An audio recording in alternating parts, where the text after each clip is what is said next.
پرانے زمانے میں ایک گاؤں میں ایک عورت رہتی تھی۔ اس کا دل ہمیشہ لالچ سے بھرا رہتا تھا۔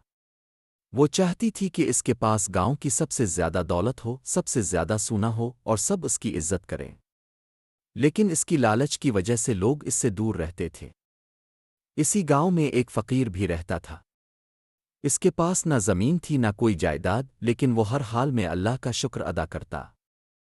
اس کے چہرے پر سکون ہوتا اور ہاتھ میں ہمیشہ تسبیح گھومتی رہتی۔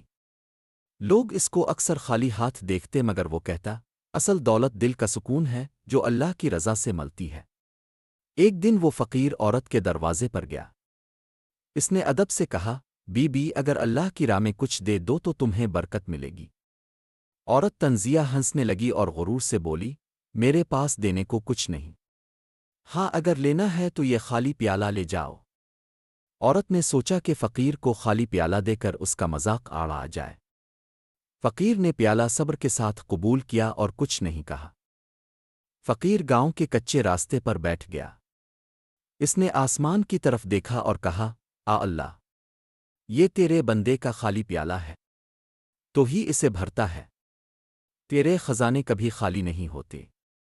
وہ دعا کر رہا تھا کہ اچانک ایک کرشمہ ہوا۔ پیالہ سونے کے سکوں سے بھرنے لگا۔ ہر طرف سے روشنی جھلکنے لگی جیسے اللہ کی رحمت برس رہی ہو۔ فقیر نے پیالے کو دیکھ کر اللہ کا شکر ادا کیا اور خاموشی سے مسکرا دیا۔ جب عورت نے یہ منظر دیکھا تو اس کی آنکھیں حیرت سے پھٹی کی پھٹی رہ گئیں۔ وہ دوڑ کر آئی اور زور سے بولی، یہ پیالہ میرا ہے، مجھے واپس دو۔ یہ تو میرا تھا۔ اس نے لالچ میں فقیر سے پیالہ چھیننے کی کوشش کی، لیکن جیسے ہی اس نے ہاتھ ڈالا پیالہ اچانک خالی ہو گیا۔ سارے سکے غائب ہو گئے اور عورت کے ہاتھ میں صرف ایک سادہ سا مٹی کا پیالہ رہ گیا۔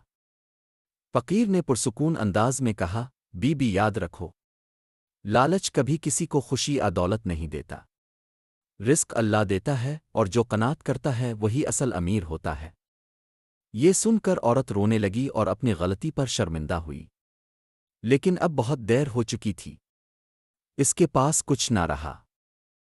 فقیر سکون کے ساتھ اپنی تسبیح گھماتا ہوا گاؤں کی گلیوں میں آگے بڑھ گیا اور عورت خالی ہاتھ اپنے دروازے پر بیٹھی رہ گئی۔